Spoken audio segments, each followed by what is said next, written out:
स्वागत है। और आपको बता दें कि विधानसभा चुनाव का रन खत्म हो गया है और सभी प्रत्याशियों की किस्मत जो है ईवीएम में कैद हो गया है। 23 तारीख को परिणाम आएगा, लेकिन उससे पहले जो भी एग्जिट पोल आए हैं उसमें कोई पार्टी को बहुमत जो है वो नहीं दिख रहा है। लेकिन जयराम महतो की पार्टी, जिस पर झारखंड विधानसभा चुनाव पर सबसे ज्यादा नजर टिकी हुई थी, तो जयराम महतो की पार्टी को कितने सीटें आएंगे, तो आपको बता रहे कि जयराम महतो की पार्टी को एग्जिट पोल ने 2 से 3 सीटें दिया है, जिसमें जयराम महतो जहां से खुद चुनावी मैदान में अपनी किस्मत आजमा रहे थे वहां से एक सीट निकालने का अनुमान लगाया जा रहा है। तो वहीं दूसरी सीट जो है वो सिल्ली है, जहां से देवेंद्र नाथ महतो जो है चुनावी मैदान में। तो मेरे साथ इसी पर चर्चा करने के लिए हमारे वरिष्ठ सहयोगी रेखा मिश्रा है। हम इनसे ही जानते हैं कि वो कौन से 2 से 3 सीटों है जहां जयराम महतो का दबदबा है। रेखा, ये बताइए कि कौन से 2 से 3 सीटें जहां पर जयराम महतो का दबदबा है।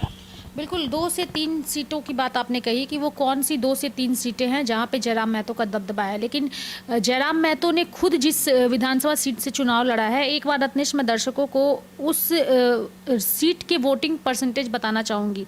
सबसे पहले तो सिल्ली जहां पे 76.70% वोटिंग हुई है, दूसरी ओर डुमरू में 70.70% वोटिंग हुई है, और वहीं अगर हम बेरमो की बात करें तो 63.58% यहाँ पे वोटिंग हुई है। यानी कि ये 3 सीटें महत्वपूर्ण हैं इनकी पार्टी के लिए।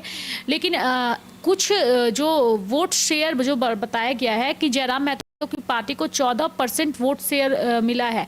यानी कि ये अलग अलग जो एजेंसियां हैं जिन्होंने ये पूरा सर्वे निकाला है एग्जिट पोल का, उनके मुताबिक बताया गया है। लेकिन दर्शकों को मैं यहाँ पे एक चीज़ बताना चाहूँगी कि बेसिकली जो जयराम महतो हैं वो कुर्मी और महतो समाज से आते हैं। और झारखंड की अगर हम बात करें तो झारखंड आदिवासियों के बाद अगर जिसकी आबादी सबसे ज़्यादा है वो कुर्मी और महतो समुदाय की ही है, और उसी महतो समुदाय से आते हैं।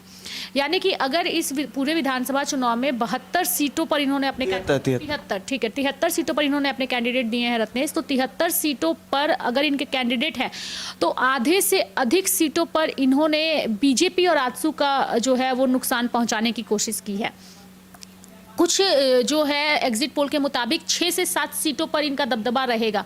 कुछ सीटों पर जो है सिर्फ 2 सीटें इनकी पार्टी को दिखा रही है, वो भी हम स्पष्ट तौर पे बताएंगे। लेकिन झारखंड के बारे में एक चीज़ समझने की ज़रूरत है कि झारखंड में सबसे ज़्यादा जो लोग हैं वो कौन है, तो आदिवासियों के बाद कुर्मी और महतो हैं, और उस समुदाय से आने की वजह से इनको फ़ायदा उसका मिल सकता है।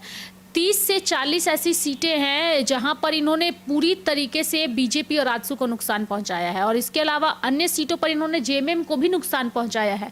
यानी कि जो वोट काटने की बात कही जा रही थी, हालांकि इनको वोट कटवा नहीं कहा जा सकता, लेकिन ज़्यादातर सीटों पर इन्होंने बीजेपी और आजसू का गेम जो है वो उसे बिगाड़ने की पूरी तरीके से कोशिश की है। अब रही बात कुछ जो एग्जिट पोल के मुताबिक जो 2 सीटें इन्हें मिल रही है, कहा यह भी जा रहा है कि वो दोनों सीटों बेरमो और डुमरी है। हालांकि सिल्ली भी एक सीट ऐसी है जिसे हम नजरअंदाज नहीं कर सकते, चूंकि देवेंद्र महतो है, लेकिन देवेंद्र महतो से भी ज्यादा पलड़ा भारी जो है वो बेरमो और डुमरी में नजर आ रहा है। यानी कि डुमरी में जो कहे कि जेएमएम के गढ़ में सीधे तौर पर आजसू का कद बढ़ा है, और इसका आधार यही है कि जो वहां के एग्जिट पोल निकाले गए हैं उसके मुताबिक वहां पे ज्यादातर लोगों ने जयराम महतो पर भरोसा जताया है। और लोकसभा चुनाव में भी यही नजर आया था कि डुमरी से जयराम महतो ने 96,000 कुछ वोट वो लेकर के आए थे, 96,000 से ज़्यादा, मतलब आप समझ लीजिए। तो अगर वही वोट इस विधानसभा चुनाव में तब्दील हुए हैं तो सीधे तौर पर उनकी जीत निश्चित नजर आ रही है। और दूसरी बात यह है कि लोकसभा में डुमरी से दूसरे नंबर पर जेएमएम पार्टी रही थी और तीसरे नंबर पर आजसू रही थी। और इससे पहले जब जयराम महतो नहीं थे विधानसभा चुनाव में, तो जब भी विधानसभा के चुनाव हुए हैं तो मुख्य मुकाबला जेएमएम और आजसू के बीच ही हुआ है, और काफ़ी tough cut to cut fight इस सीट पर नजर आई है। लेकिन आजसू की पार्टी इस सीट पर जीतने में सफल नहीं रह पाई है, क्योंकि जेएमएम का गढ़ था और जगन्नाथ महतो यहाँ से जो पूर्व टाइगर कहे जाते थे उनका दबदबा और उनके परिवार का दबदबा था, और यही वजह है कि बेबी देवी इस सीट से जीती भी थी। और इस बार महतो और कुर्मी समुदाय एक तरीके से एक मुश्त वोट जो है वो जयराम महतो को दे रहे हैं। कई बार जयराम महतो को ये भी कहा गया है कि वो बीजेपी की ओर से निकाली गई बी टीम है, उनके ऊपर ये भी आरोप लग चुका है। लेकिन जयराम महतो ने उन्होंने कभी भी इन आरोपों को ध्यान नहीं दिया है। लेकिन इस चुनाव में एक चीज़ स्पष्ट है रत्नेश की जयराम महतो ने कई सीटों पर बीजेपी आजसू को और जेएमएम को भी नुकसान पहुंचाया है। और जो एग्जिट पोल सामने आए हैं, किसी भी सरकार को जो है वो सत्ता में नहीं दिखाया गया है, क्योंकि अलग अलग सर्वे हैं, अलग अलग उनके हैं। किसी ने एनडीए को दिया है तो किसी ने इंडिया को दिया है। यानी कि चीज़ें जो स्पष्ट तौर पर सामने आएगी वो 23 नवंबर को ही सामने आएगी। लेकिन अगर आकलन की बात की जाए तो आकलन के मुताबिक जयराम महतो का खाता तो ज़रूर इस विधानसभा चुनाव में खुलेगा और कुछ जगहों पर काफ़ी अच्छा उन्होंने खेल और बिगाड़ा भी है और अच्छा प्रदर्शन भी किया है। वो भी दर्शकों को 23 नवंबर को पता चल ही जाएगा रत्नेश। 73 सीटों पर जयराम महतो की पार्टी जो है वो चुनाव लड़ रही थी, तो 2 से 3 सीट में ही फाइट जो है वो इतना टफ क्यों हुआ? 2 से 3 सीटों में ही वो विजयी क्यों हो रहे हैं, जैसा एग्जिट पोल बता रहे हैं?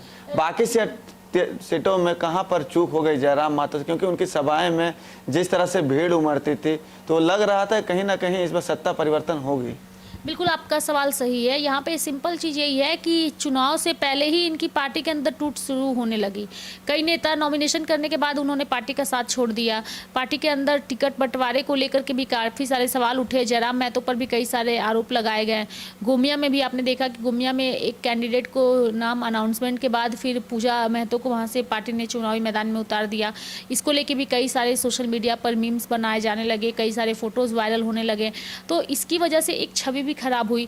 और जयराम महतो के लिए एक चीज़ है कि वो अपनी सीट तो बचा लेंगे, लेकिन उनके जो कैंडिडेट जिन्हें उन्होंने चुनावी मैदान में उतारा था, कई सारे कैंडिडेट को बहुत से लोग नहीं जानते थे। जैसे हम और आप भी अगर देखें तो अगर हम उन सीटों के ऊपर गए नहीं तो हमें वहाँ के कैंडिडेट के बारे में कुछ पता ही नहीं था। तो जो लोग वोट डालने आ रहे हैं सिर्फ और सिर्फ जयराम महतो, चूँकि जयराम महतो अपनी पार्टी के इकलौते स्टार प्रचारक थे और हर एक विधानसभा में वो पहुँच भी नहीं पाए। आपको याद होगा कि जिस वक्त रिजवान क्रांतिकारी और मिथिलेश ठाकुर के जो सीट है, मुझे वो सीट, हाँ, सोनू यादव, उन्होंने सीधे यही आरोप लगाया था कि जयराम महतो वक्त नहीं दे पा रहे थे प्रचार प्रसार के लिए और वो एक स्टार प्रचारक के तौर पर पार्टी के थे और ज़्यादातर जो जनता है उन्हीं को पहचानती थी। हमें जनता कम पहचानती थी, हमें सिर्फ जेएलकेएम के कैंडिडेट के तौर पर ही जाना जाता था। लेकिन अगर जयराम महतो आके क्षेत्र में प्रचार नहीं करेंगे, जनसभा नहीं करेंगे तो फिर हमें वो कैपेसिटी या हमें वो जगह नहीं मिल पाती और इसी वजह से हमने जेएलकेएम का साथ छोड़ दिया। सोनू यादव ने स्पष्ट शब्दों में ये बात कही थी। वहीं दूसरी ओर रिजवान क्रांतिकारी ने स्पष्ट शब्दों में कहा था कि टुंडी के साथ उन्हें चुनाव लड़ना था, लेकिन उन्हें गांडे से उतारा गया जहां पर कल्पना सोरेन थी और जीत का कोई उम्मीद नहीं था। यानी कि एक ऐसी सीट पर उतार देना जहां से हमारा राजनीतिक भविष्य अंधकार में डूब जाता। तो हमने निर्णय लिया कि हम अब जेएलकेएम का साथ छोड़ेंगे, क्योंकि जेएलकेएम में अब पहले जैसी वो बात नहीं रही। तो ये सारी कुछ 1-2 कमियाँ हैं जिस पर अब जयराम महतो को काम करने की ज़रूरत है, चूँकि उनकी प्रतिष्ठा तो दाव पर इस विधानसभा चुनाव में लगी है। चूँकि जितना उनका एक रहा कि भुकाल रहा सोशल मीडिया पर हो या फिर राजनीतिक दलों के बीच हो, अगर वो अपनी सीट भी बचाने में नाकामयाब रहते हैं तो उनके भुकाल पर एक पूर्ण विराम ज़रूर लगेगा और राजनीति पर भी विराम लगेगा। लेकिन एक चीज़ स्पष्ट है कि इस चुनाव में जयराम महतो अपनी सीट तो ज़रूर बचाएंगे रत्नेश। तो जयराम महतो अपनी सीट जरूर बचाएंगे। वो कौन सा सीट है जहां जयराम महतो का दबदबा है, डुमरी या बेरमो? क्योंकि दोनों में ही उन्होंने अच्छा फाइट किया है। जिस तरह से भाजपा की बात की जाए या फिर महागठबंधन की बात की जाए, सभी पार्टियों का हालत जो था वो खराब था। तो कौन सी सीट है? देखिए, एक चीज़ तो स्पष्ट है, मुझे लगता है डुमरी वो सीट है जहां से जयराम महतो जीत करके आ रहे हैं, क्योंकि डुमरी में उन्होंने लंबा वक्त दिया। लोकसभा में भी डुमरी में उन्होंने बेहतर प्रदर्शन किया, आंकड़ा हम पहले ही बता चुके हैं। लेकिन ये जो जीत करके स्पष्ट तौर पर आ रहे हैं, मुझे ऐसा लगता है और हमारे लाइव इंडिया चैनल को भी यही लगता है कि डुमरी वो सीट है जहां से जयराम महतो आसानी से जीत रहे हैं। बेरमो को लेकर के कन्फ्यूज़न बना हुआ है, क्योंकि अनूप सिंह ने पहले ही दावा किया है कि वो तो आराम से बेरमो जीत रहे हैं। रविंदर पांडे का भोकाल थोड़ा कम रहा, लेकिन बीजेपी एक बड़ी पार्टी है, राष्ट्रीय पार्टी है और बीजेपी के नाम पर अगर वोट पड़ा भी है तो पड़ा होगा। और रविंदर पांडे भी अपने आप में एक बड़ा नाम है, कई बार सांसद रह चुके हैं गिरिडीह से और गिरिडीह के अंदर ही बेरमो विधानसभा जो है वो आता है और वहाँ से उन्हें पार्टी ने अगर टिकट दिया है, चूँकि पहले भी जब गिरिडीह लोकसभा के चुनाव में वो सांसद बन करके जाते थे, लोकसभा पहुँचते थे, तो सबसे अच्छा वोट प्रतिशत अगर उनका आता था तो वो बेरमो से ही आता था और यही वजह है कि पार्टी ने इस बार उन्हें बेरमो से चुनावी मैदान में उतारा था। तो ऐसा भी हो सकता है रत्नेश बेरमो में कि जेएलकेएम और कांग्रेस के बीच की फाइट के बीच रविंदर पांडे कुछ कमाल कर दे और कमल वहाँ पे खिला दे, ये भी हो सकता है। नहीं तो ये भी हो सकता है कि लास्ट वक्त पर जिस तरीके से जयराम महतो ने कुछ अपशब्द भाषा का प्रयोग किया था, बाहरी भीतरी को लेकर के उन्होंने अनूप सिंह पर सीधे हमला बोल दिया था कि आप तो बाहरी हैं, आप यहाँ से जाएं। तो अनूप सिंह ने उस एक बात को पकड़ करके उसे मीडिया के सामने रखा था और जयराम महतो पर सीधे बाहरी और भीतरी करने का आरोप लगाया था और ये कहा था कि अगर वो जीत कर आएंगे तो वो बाहरी और भीतरी करेंगे, इस वजह से उन्हें नहीं आना चाहिए। तो एक उनकी छवि पर एक छोटा सा क्वेश्चन मार्क लगाया गया था। तो ये भी एक फैक्टर नजर आ रहा है जहां पे जेल के हमको नुकसान बेरमो में उठाना पड़ सकता है और इसका फायदा अनूप सिंह को मिल सकता है, क्योंकि अनूप सिंह जो है उनका एक दबदबा क्षेत्र में रहा है, सिर्फ एक विधायक के तौर पर नहीं, अपने सामाजिक कार्यों की वजह से ही। और सिर्फ सामाजिक कार्य अनूप सिंह अकेले नहीं करते हैं, उनका पूरा का पूरा परिवार जो है इस सामाजिक कार्य में लगा है, चाहे उनकी बीवी हो, चाहे उनके भाई हो, चाहे उनके कार्यकर्ता ही क्यों ना हो, उनकी माँ ही क्यों ना हो, सभी लोगों का अपना एक सामाजिक कार्य से जुड़ाव रहा है और इसका समर्थन वहाँ की जनता करती है। और यही वजह भी रही है कि जो उनके पिता रहे हैं राजेंद्र प्रताप सिंह, उनका भी क्षेत्र में इसी वजह से एक प्रभाव था और अब वो प्रभाव साफ तौर पे अनूप सिंह की वजह से दिखता है, उनके भाई की वजह से, उनकी पत्नी की वजह से। और लोकसभा में भी उन्होंने टफ फाइट ढुल्लू महतो के साथ किया था। हालांकि नरेंद्र मोदी के आगे भले उनकी जीत ना हो पाई हो, लेकिन एक टफ का टक्कर जो था वो साफ तौर पे था। तो हम ये कह सकते हैं कि बेरमो में कुछ भी कहना थोड़ा सा जल्दबाजी होगा, लेकिन हाँ, डुमरी में एक तरफा जीत जयराम महतो की जरूर नजर आ रही है। चलिए देखा, तो एक सवाल जो है वो दर्शक भी जानना चाहें कि अगर जयराम महतो को सर्वे के हिसाब से 2 से 3 सीटें आती है या फिर बढ़ भी सकती है, तो जयराम महतो जो है किन पार्टियों के साथ जाना चाहेंगे, कौन से उनके पार्टी बेहतर रहेंगे? एनडीए गठबंधन रहेगा या फिर इंडिया गठबंधन, कौन से पार्टी बेस्ट रहेंगे? देखिए, दोनों ही पार्टियों को लेकर के खुल करके हर एक मंच पर जयराम महतो ने हमला बोला है। तो मुझे लगता है कि अगर एक तीसरे विकल्प के तौर पर उभर करके आएंगे तो इनका अपना एक फैक्टर होगा जिसके आधार पर ये किसी भी पार्टी के साथ गठबंधन में करेंगे। हालांकि अभी ये थोड़ी सी जल्दबाजी हो जाएगी कहना कि किसके साथ जाएंगे, चूंकि अंदरूनी फैसला तो उनका होगा और उनके संगठन का होगा कि जयराम महतो क्या कहते हैं। क्योंकि आपको याद होगा कि जयराम महतो के इसके पहले भी कई सारे इंटरव्यूज सामने आए थे जिसमें उन्होंने कहा था कि इस विधानसभा चुनाव में उन्हें सभी पार्टियां, यानी कि उन्होंने नाम नहीं लिया लेकिन सभी पार्टियों में सभी पार्टियों को इंक्लूड कर दिया था कि सभी पार्टियों की ओर से उन्हें ऑफर आ रहा था कि इस चुनाव में या तो आप बैठ जाइए, हम आपको राज्यसभा भेज देंगे, या फिर आप हमारी पार्टी की तरफ से आके चुनाव लड़िए। लेकिन मैंने उसे रिजेक्ट किया। इसलिए रिजेक्ट किया क्योंकि मैंने सोचा कि अगर मैंने एक शुरुआत कर दी है, एक मुहिम छेड़ दी है, तो मुझे अपने इस क्रांतिकारी रवैये को ही अपनाना चाहिए, इस आंदोलन की हवा को ही आगे बढ़ाना चाहिए और एक रिस्क लेकर के विधानसभा चुनाव में उतरना चाहिए। और वो रिस्क लेकर के मैं उतरा हूँ।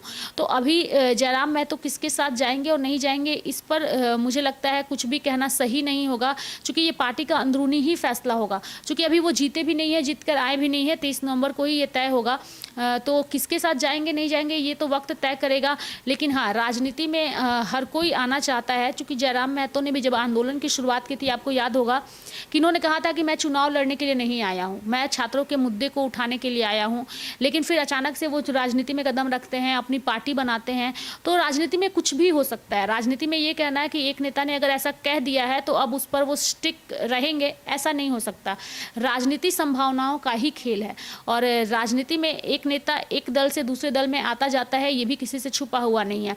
अब जैसे रिजवान क्रांतिकारी ने इनका साथ छोड़ दिया, अगर ये जीत करके आते हैं तो हो सकता है कि संजय मेहता और रिजवान क्रांतिकारी जैसे नेता एक बार फिर से इनके साथ आने की कोशिश करें। तो राजनीति संभावनाओं का खेल है और आना और जाना नेताओं का लगा रहता है। लेकिन जयराम महतो के लिए जरूर ये किसी अग्नि परीक्षा से कम नहीं होगा 23 नवंबर का दिन।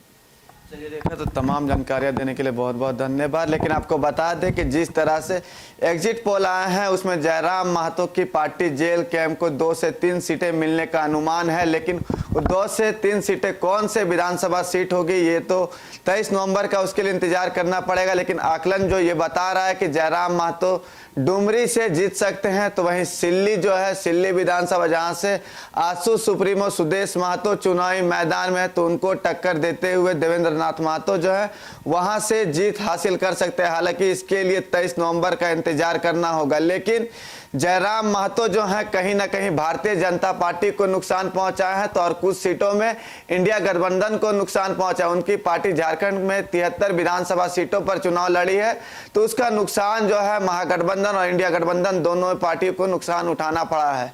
हालांकि 23 नवंबर का इंतजार करना हो कि कौन से एग्जिट पोल जो है वो सही साबित होते हैं। इस खबर में इतना ही, मुझे दी इजाजत। लाइव इंडिया के लिए रत्नेश कुमार सिन्हा, रांची।